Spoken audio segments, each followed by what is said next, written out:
আজকে আমি আলোচনা করব পোশাক নিয়ে ব্যবসা, অর্থাৎ পোশাক বলতে shirt, pant, three piece, T shirt, polo shirt ইত্যাদি আইটেমের উপর যারা নিয়ে ব্যবসা করতে চাচ্ছেন শোরুমে নিয়ে, এদের নিয়ে আমি আজকে আলোচনা করব এবং কোথায় থেকে কিনলে বেশি লাভবান হওয়া যায়, কীভাবে ব্যবসাটা শুরু করবেন, সমস্ত বিষয় নিয়ে আমি আজকে আলোচনা করব। তবে আমাদের সবারই প্রথম একটা টার্গেট থাকে, যারা আমরা কিছু একটা করব এরকম যারা পায়তারা করতেছেন তাদের সবারই প্রথম কাতারে রাখেন এই পোশাক বা ড্রেস নিয়ে ব্যবসা। তবে অনেকেই জানেন না কোথায় থেকে শুরু করবেন, কিভাবে শুরু করবেন, বেশি লাভবান হওয়া যাবে কোথা থেকে কিনলে, কোথা থেকে কিনে আপনার শোরুমে উঠে ব্যবসাটা শুরু করলে আপনি বেশি লাভবান হবেন, অনেকে কিন্তু আমরা জানি না। আবার অনেকে পুরাতন ব্যবসায়িকরা আছেন যারা আসলে এই হিস্টোরিটা জানেনই না যে কোথা থেকে কিনলে চিপ রেটে কিনে ব্যবসাটা অধিক লাভবান হওয়া যায়, অনেকে আমরা জানি না। আজকে আমি এই বিষয়টা নিয়েই আজকে আলোচনা করব, যাতে আপনাদের ব্যবসায় আরও বেশি লাভবান হন। এর সমস্ত খুঁটিনাটি বিষয় নিয়ে আমি আজকে আলোচনা করব। আমার এই নিয়ে আরও অনেক ভিডিও দেওয়া আছে আমার YouTube channel garments life and education, আমার ফেসবুক প্রোফাইলে এবং ফেসবুক গ্রুপ পেজে বহু ভিডিও আছে এ ধরনের। আমার চাইলে আপনারা এখান থেকে ঘুরে আসতে পারেন এবং আইডিয়া নিতে পারেন। তবে আমি মূল আলোচনায় চলে যাচ্ছি। আমরা কিভাবে ব্যবসাটা শুরু করব, আমাদের শুরু করা উচিত। আমরা একটু ডিপলি আমি আলোচনা করবে, তবে ভিডিওটা পুরোটাই আপনারা দেখবেন, আশা করি এখান থেকে উপকৃত হবেন। আসলে আমরা ব্যবসাটা আমরা শুরু করি, আমরা কোনো একটা নির্দিষ্ট একটা পাইকারি মার্কেটে যাই, গিয়ে আমরা ওখান থেকে কিনে নিয়ে এসে আমরা শোরুমে উঠাই, তারপরে আমরা ব্যবসা ওখান থেকে আমরা শোরুমে উঠাই আমরা ব্যবসাটা শুরু করি। কিন্তু এটা আপনাদের ভুল ধারণা। এখান থেকে আসলে যত হাত চেঞ্জ হয় তত কিন্তু প্রোডাক্টের দাম বাড়ে, অর্থাৎ ড্রেসের দাম বাড়ে। আমরা পাইকারি মার্কেটে যে এখান থেকে শুরু করব, পাইকারি মার্কেটে যারা ব্যবসা করতেছেন তাদের কাছে কিন্তু 2 হাত 3 হাত চেঞ্জ হয়ে আসে। প্রত্যেকটা হাত চেঞ্জ হলে কিন্তু আপনার 5 টাকা 10 টাকা করে বৃদ্ধি পায়। আমি আপনাদের আজকে নিয়ে যাব ওই পাইকারি মার্কেটটা যেখানে হোলসেল করছে যারা, তারা কোথায় থেকে প্রোডাক্ট নিয়ে আসে সেইখানে ফার্স্ট হাতে আমি আপনাদের কাছে নিয়ে যাব। চলুন আমরা বিস্তারিত একটু জানি। প্রথম কিন্তু আমরা পাইকারি মার্কেটে আপনারা যতগুলো প্রোডাক্ট দেখেন এগুলো কিন্তু গার্মেন্টসের মতো বিভিন্ন ফ্যাক্টরি রয়েছে, অর্থাৎ কারখানা, ফ্যাক্টরি, এগুলো থেকে তারা প্রোডাক্টটা তৈরি করে। তারা প্রথমত ওই যারা ওই ছোটো ছোটো ব্যবসায়িক যারা রয়েছে আমাদের বাংলাদেশে কিন্তু এক্সপোর্ট টাইপের কিন্তু যেগুলো প্রোডাক্ট বিক্রি হয় সচরাচর শোরুমগুলোতে, সেগুলো নর্মালি কিন্তু এই কারখানা থেকে তৈরিকৃত। আর যেগুলো বড় বড় ফ্যাক্টরি রয়েছে, গার্মেন্টস ফ্যাক্টরি, সেগুলো কিন্তু প্রোডাক্টগুলো ম্যাক্সিমামই বাইরে দেশে চলে যায়। সেগুলোর মান অনেক ভালো, সেগুলো প্রোডাক্টের মান কিন্তু অনেক ভালো। সেই প্রোডাক্টগুলো কিন্তু নির্দিষ্ট কয়েকটা শোরুমগুলো বেচা কেনার জন্য হাই কোয়ালিটি শোরুম যেগুলো রয়েছে, এক্সপেন্সিভ অনেক, তারা কিন্তু এক্সপোর্ট কোয়ালিটিগুলো উঠায়। আর আমরা মার্কেটে যেগুলো শোরুম নর্মালি যে শোরুমগুলো দেখি এগুলো কিন্তু সচরাচর এই ছোটো ছোটো কারখানা থেকে তৈরি করা হয়। তবে এখানে আমি আপনাদের বলবো, এই ছোটো ছোটো কারখানা আপনারা থেকে প্রোডাক্ট নেবেন, সেটা কীভাবে নেবেন আপনারা তো চেনেন না। আপনারা নির্দিষ্ট অনেকগুলো কিন্তু বাংলাদেশে, যেমন নারায়ণগঞ্জ, এরপরে রয়েছে আপনার গাজীপুর, এরপরে মিরপুরে অনেক কিন্তু ছোট ছোট আপনার কারখানা রয়েছে। আপনার এদের সাথে একটু যোগাযোগ করলে আপনি পেয়ে যাবেন। আপনার এই মিরপুরে বা গাজীপুরে বা নারায়ণগঞ্জে আপনার অনেক কিন্তু কারখানা আছে।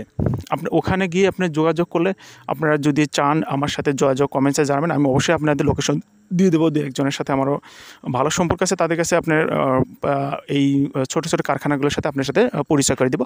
ওখানে যাবেন, ওখানে গিয়ে আপনারা বলবেন যে আমার এই আইটেমের, আমার এই নির্দিষ্ট আপনারা একটা ড্রেস দেখায় দেবেন, তারা কিন্তু ওই ড্রেসগুলো আপনাকে তৈরি করে দেবে।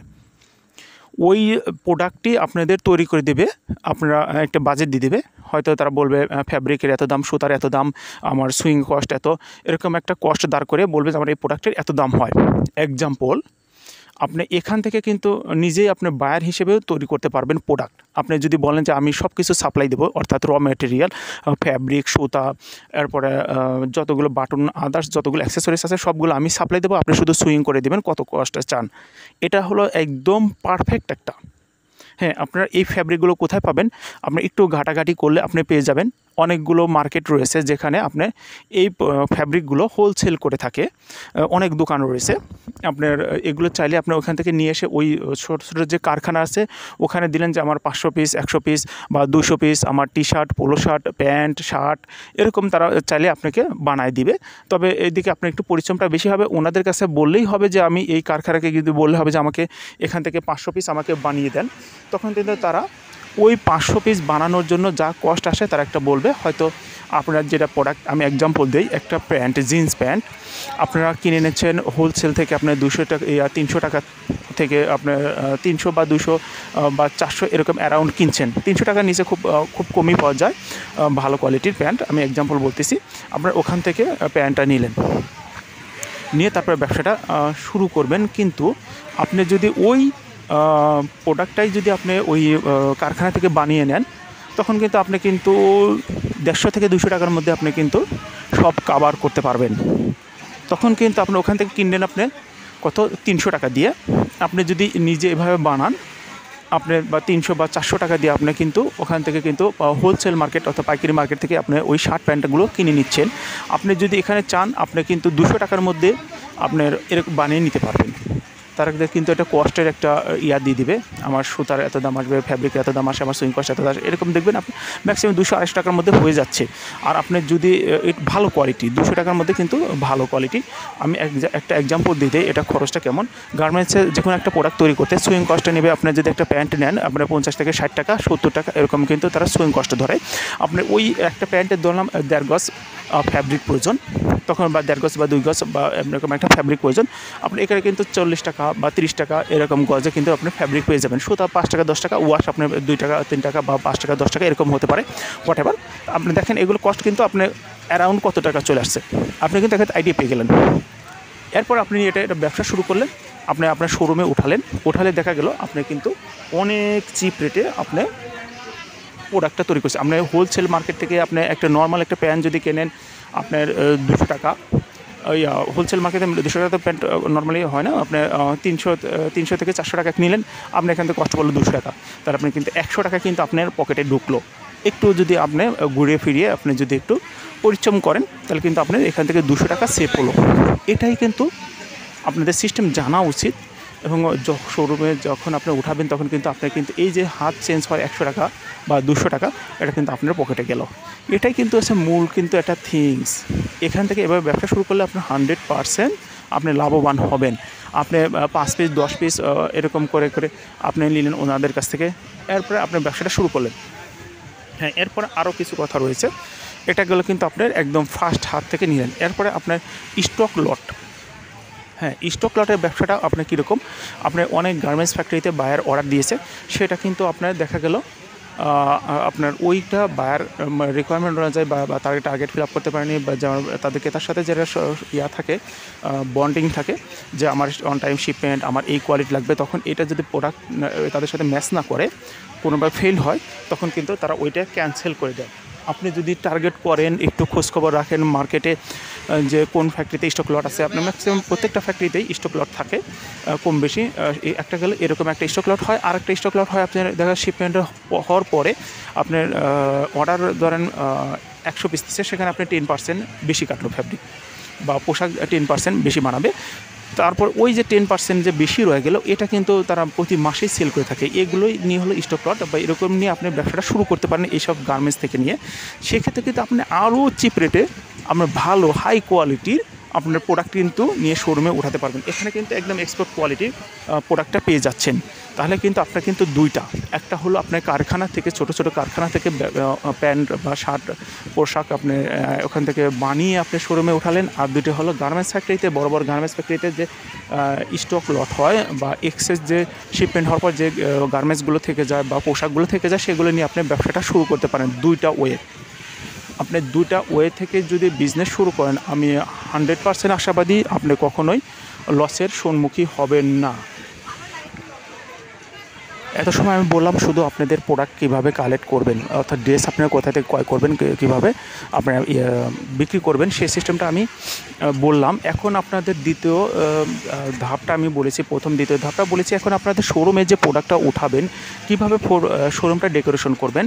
শোরুমটা কিন্তু ডেকোরেশনটাই মূল প্রাধান্য। আমি ভিডিও শুরুতে একটা শোরুম দেখিয়েছি, এটা কিন্তু দেখেন এখানে কত সুন্দর করে পরিপাটি করে আপনার এখানে আপনার সাজানো গোছানো আছে।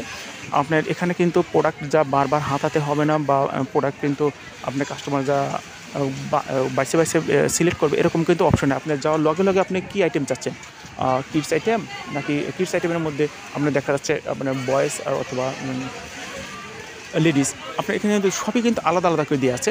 আপনার শার্ট এক জায়গায় রাখবেন, প্যান্ট এক জায়গায় রাখবেন, আপনার কালার ওয়াইজ রাখবেন, এরপরে বাচ্চাদের আইটেম রাখবেন, তারপরে থ্রি পিস যা রাখেন সব কিন্তু আলাদা আলাদাভাবে এরকমভাবে পরিপাটিভাবে রাখতে হবে। অর্থাৎ সাজসজ্জাটাই কিন্তু মেইন জিনিস। আপনি যখন পরিপাটি চাকচিক্য দেখবে তখন কিন্তু কাস্টমার অটোমেটিকলি আপনার শোরুমের মধ্যে ঢুকবে। কিন্তু আপনার ওই এখন যেটা হচ্ছে আপনার সর্বোচ্চ যেটা হয়ে থাকে আপনার এখন অ্যাডভান্সটাই হচ্ছে মূল ফ্যাক্ট। আপনার অ্যাডভান্স বেশি পজিশন, ভালো হাই পজিশনে যাওয়ার দরকার নেই। আপনার যে কোনো একটা কোনা বাজারের এক সাইডে নেবেন, কিন্তু যেখানেই নেন শোরুমটা সেখানে কিন্তু আপনার সাজানো গোছালো এবং পরিপাটি হতে হবে আপনার শোরুমটা। আপনার ব্যবহারটা হতে হবে অমায়িক এবং ভদ্র নম্র, সবার সাথে আপনার কুশল বিনিময় করবেন এবং আদব কায়দা নিয়ে কথা বলবেন। দেখবেন আপনার ব্যবসাটা আপনি অবশ্যই সাকসেস হতে পারবেন এবং আপনার অধিক মুনাফায় আপনার মুখ দেখতে বাধ্য। আশা করি আমার এই বিদ্যা যদি ভালো লেগে থাকে অবশ্যই আমার ভিডিওতে লাইক, সাবস্ক্রাইব, আমার ভিডিওতে অবশ্যই কমেন্টস করবেন। কীভাবে আপনাদের যদি কোনো হেল্প প্রয়োজন হয় অবশ্যই আমাকে কমেন্টসে জানাবেন। আমি আপনাদের চাহিদা মতো, আপনাদের যতটুকু আমার সাধ্য মতো আমি আপনাদের হেল্প করার চেষ্টা করব। তবে আমার ভিডিওটা যদি ভালো লেগে থাকে অবশ্যই কমেন্টসে জানাবেন এবং আমার চ্যানেলকে সাবস্ক্রাইব করবেন, লাইক, শেয়ার এবং কমেন্টস করবেন। পরবর্তী ভিডিও পাওয়ার জন্য সঙ্গেই থাকবেন।